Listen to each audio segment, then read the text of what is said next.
Dear Heavenly Father, give us strength, growth, guidance. Help us to have a productive day, a productive week, and a productive meeting. Amen. Amen. I pledge allegiance to the flag of the United States of America and to the republic for which it stands, one nation, under all, with liberty and justice for all, under God. Amen.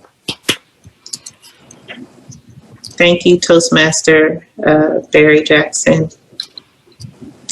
I don't have the agenda in front of me, but was there someone responsible for the word of the day? That's going to be Barry, the Barry? word master. All right. The word of today is burgeon. B-I-G-E-O-N. Means to make larger, to make more grand, growing, burgeon. Our club is a burgeoning club, in a sentence. Okay, Virgin. All right then. Seems like we have a visitor on the line. How's everybody doing today? Great. Good. Good. We're missing a few people this morning, but we'll go right on with our program. The Toastmaster of the day is not available. He's on the flight, catching between flights at Houston, so I told him we would carry on. We will only have one speaker today. Hi, how are you, Area Director Borat? I'm great. Good to see you all. Thank you. So we're having a little bit of change in our meeting today. We had a planned agenda, but there are some changes. And so just bear with us. We're going to continue. I believe Toastmaster Crystal was making a list of some things as well. And so there's Jeffrey. There he is. He is connecting. And let's call out. Did you call the meeting to order, Crystal? Yes, I did. Barry Jackson did the invocation and pledge. All right, then. Well, we are now ready to go ahead and give our Toastmaster for today. And it is none other than Jeffrey Hill. Take it away, Jeffrey. Hello, people. How's everybody doing? Give me 1 second. Let me get my Bluetooth in my ear. 1 second, good people. Okay. Excuse my twerkiness. I must say, I do not have the agenda in front of me. But what all have we done so far? The invocation, pledge, and word of the day. Okay, what is the word of the day? I want to make sure I can use this accordingly. Toastmaster Barry, can you say the word of the day and the definition again? It is burgeon. It means to grow, to make larger. Our club is a burgeoning club, in a sentence. Burgeoning. Okay, great. Burgeoning. So burgeoning just means growing? Yeah, but like exponentially. Uh-oh, Barry, you was real scratchy. I'm sorry, what'd you say? Yeah, but like exponentially. So it's like growing just to the third power. Gotcha. Okay. We are aiming to become burgeoning speakers, listeners, and thinkers. All right. Now let's move into the prepared speeches. Again, I do not have my agenda in front of me. Who is speaking today?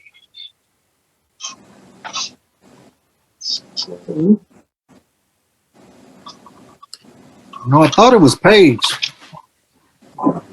Yeah, I'm speaking. I was Paige, second. are you here? Oh, okay. No, Paige Okay. is definitely not.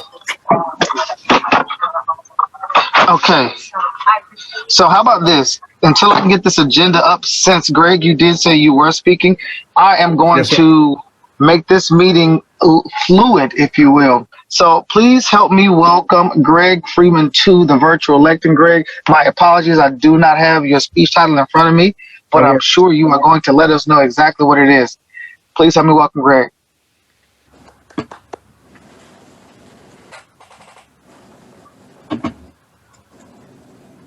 There we are. I am back. Okay, Antoinette, Greg is about to speak. Can you please mute yourself? Yes, I will do that. Thank you. All right. Hopefully everyone can see my slideshow here that I have up on the screen. Anyway, so today I'll be talking about protecting your internet experience using the VirusTotal web application. So hello, fellow Toastmasters and guests. Today I'm presenting on how to use VirusTotal to help keep you safe while using the internet. My hope is that after this presentation that you will have another strategy to keep your information and identity safe from malicious actors.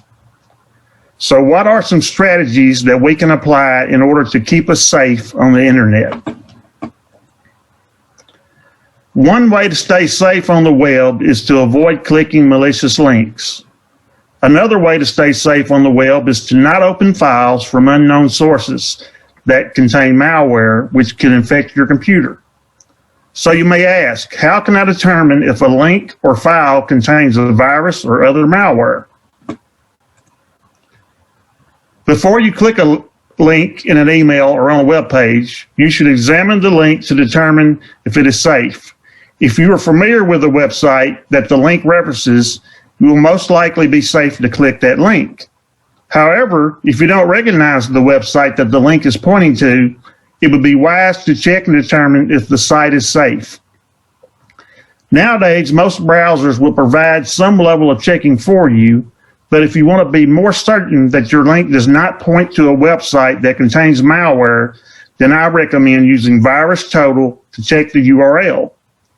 Not only would I do that for links, I would also use VirusTotal to check any files that I had downloaded from the web before attempting to open them, unless I was certain that the file is safe. I would also apply the strategy to any programs that I had downloaded to verify they were safe before I installed them on my computer. So what is VirusTotal exactly, and what does it do? According to its Wikipedia entry, VirusTotal is a website that aggregates multiple antivirus products and online scan engines for testing files and websites for malware. It is useful because no antivirus solution will find all malware on your computer.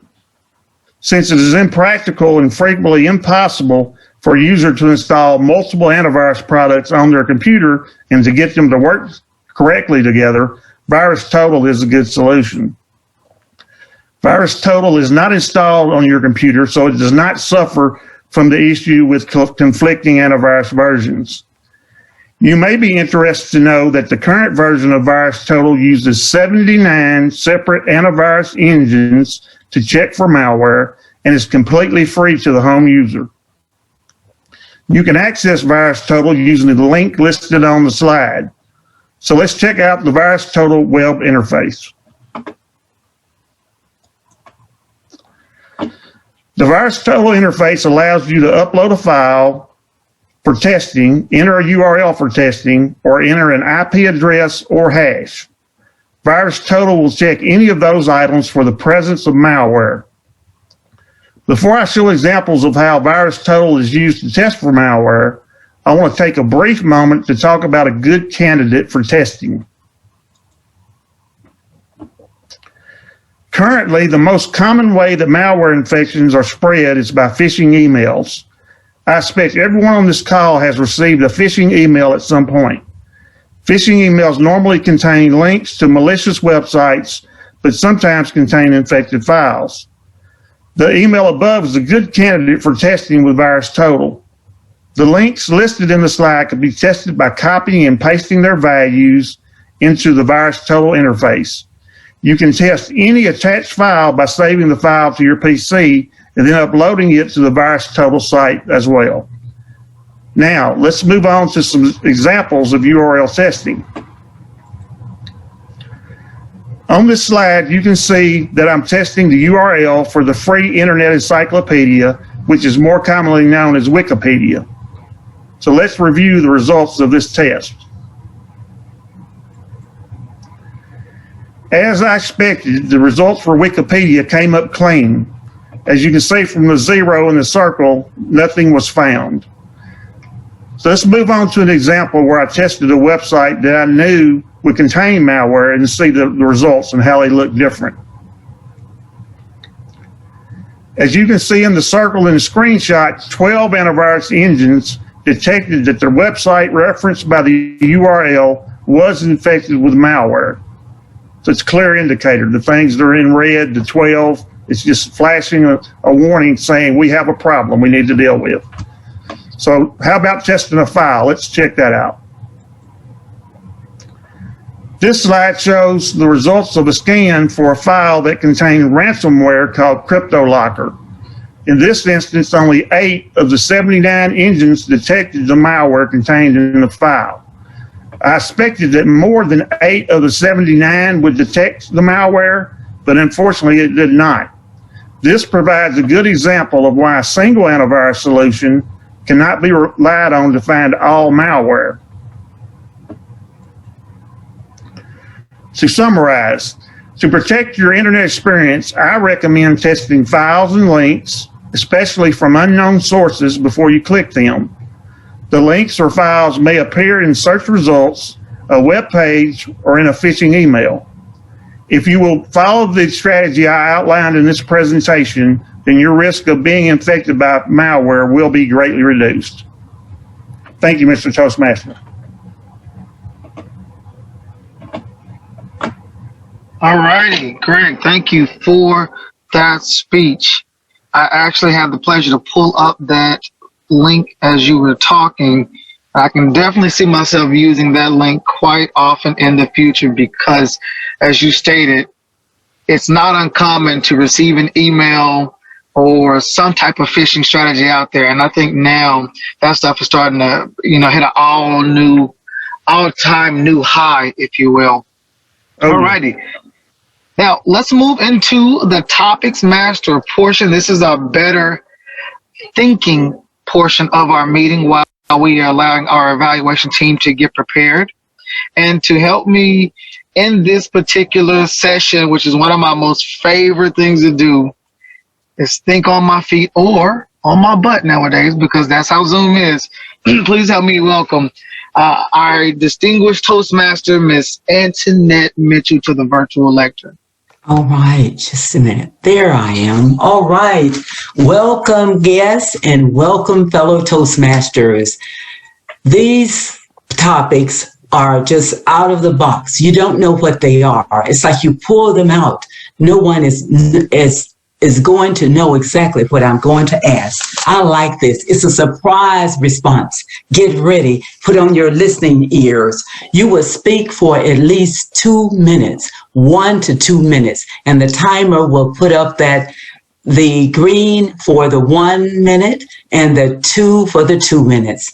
1 for the green and then 2 for the yellow, right? And then if you get to 3, anything over 2.5, then it's going to be red. All right. Are you ready? What is the best way to find directions in an unknown city? What is the best way to find directions in an unknown city? How about answering that for me? Area Director Gisha? Thank you for the question, Ms. Michelle, and I'm happy to give the answer. The best answer, I would say, is GPS, but if you don't have a GPS network, then phone a friend is a second option, and phone a friend will give you the direction. Either they can send you the soft copy of the direction, or they can tell you on the phone, and you can ask them to, you can freely ask your friend to stay on the call as long as you want. So that's the best option I can think about it right now. And I would say the best option, you always keep the second backup wherever you go. If you don't mind, if you have a GPS with you, you can download the offline direction in your phone or in your device or in your email, or send it to your email. So that's you never get stuck anywhere on unknown city. Thank you. Very good. Very good. Good answer. I like the backup. All right. Our next question is going to be, since we had that wonderful speech from Gregory regarding viruses, to avoid viruses on our phones or on our internet, let's talk about a time that you have had a virus that came about on your computer, whether it was your mobile phone or whether it was your device phone, another device. I'm going to ask Toastmaster Jeffrey. He's ready to answer at any time. Tell us what you would do if you got a virus and you didn't hear the speech today. You didn't know about this new gizmo. What would you do? At first, I would actually go to do a Google or a Bing search to figure out what's the severity of the virus. Is it one of those viruses? Is it malware or ransomware? Because that makes a world of a difference, okay? Ransomware could be somebody trying to lock down or commandeer my computer or phone, and they're going to hold it for ransom. So I might get a phone call and say, hey, I have control over your device. If you don't pay me $500, your device is locked up for the rest of your life. And I've had that happen to friends before. So depending on what the type of virus is, I will react differently. There's always virus scans, Norton. I don't even know how many are out there now, but I would definitely download a virus scan and I would let it run a few different times and do a really deep search on my device.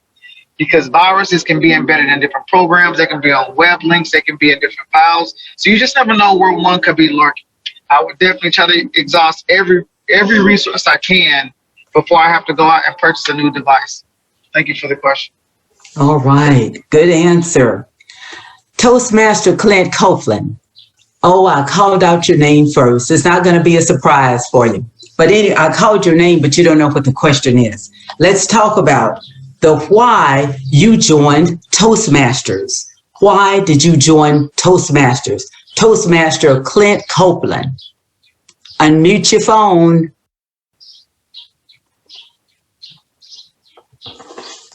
Thank you, Toastmaster Antoinette. Why I joined Toastmasters. I joined Toastmasters that way I could be a better communicator and better leader. That is the object. That is our mission statement of Toastmasters. I joined the Toastmasters to empower myself, to make me learn assertiveness, because I have a problem in my experiences in learning how to say no to especially to friends and loved ones. I'm a people pleaser, and I need to learn how to absolve from that. That way I can be a better leader and focus on the task at hand. I love Toastmasters because I think Toastmasters helped me get a job last year. I honed in on interviewing skills through Toastmasters. Toastmaster Antoinette was a part of that, as well as Toastmaster Adrian Duncan. And I am now working at the Blue Umbrella. Well, I'm not now because of the COVID-19 epidemic or pandemic, but I haven't worked since March the 19th, but I'm still getting paid. However, even though I'm still getting paid, I'd rather go back to work, and I cannot wait till we have brick and mortar Toastmasters meeting. Fellow Toastmaster. All right. We all know as Toastmasters that February is the month of speech contest. Some people think that it's all about the Valentine's and the candy and the strawberries, this chocolate, got chocolate on it. However, Toastmasters in the District 43 will be putting on a contest in further on, but they want us to start in February. That's the best time to get it for a club. So tell me, Toastmaster Crystal, how did you feel when you entered the Toastmasters contest at the club level, at the area, division, and district? You went all the way through those 4 stages of the contest. Thank you, Madam Table Topics. I did experience going through the different competitions for Toastmasters, and at the time I was new to Toastmasters, but I wanted to challenge myself And the history behind that was coming from Western Pennsylvania. I never heard about Toastmasters. And while I was working at DHS, it appeared on, I think there's a like an inner, I want to say like an inner office exchange where they have all these different professional developments. And one was organizational development, and then there was Toastmasters. And I wanted to know more about Toastmasters, went to the first meeting, and then connected ever since. When I realized that this was part of public speaking and there was a evaluation piece, a mentor piece, a coaching piece, I wanted to dive more into it. And so I had the opportunity to compete at the St. Vincent, at the, I want to say, club level, and then it went to the next level, and went to the next level. And I just kept challenging myself because I served or moonlighted as an adjunct faculty member in Pennsylvania in the evening and taught at 2 or 3 different sites, just teaching the 100-level courses of psychology and critical thinking. And I wanted to remain active, but also had that interpersonal thing. So Toastmasters competitions have challenged me. I've been in a group of 5, 10, 15. I think the biggest room, probably over 100 people in there, and I was nervous. But I challenged myself. I got up there, and I'm glad I did. I've learned so much, and I actually recommend and encourage you all to challenge yourself. Climb out of your comfort box and try something different. It's not going to hurt you. It will only help you. Madam Table Topics. All right. Very good. Good answer. The next question is going to be for Gregory. Gregory, could you tell our newest member, Roshonda, how she could be in a speech contest and get rid of the butterflies? She could make it through the first round in the contest. Could you tell Roshonda that? I can make an attempt. I have never actually been in a speech contest myself, Roshonda. So I don't have experience upon which you can draw on. I can tell you that I would recommend going to other members, fellow Toastmasters who have done that before and seeking their guidance and counsel. And we've been blessed with great leadership here, great experience, people with talent. Obviously, you could go to them and ask for direction and guidance, and they could point you in the right direction. The only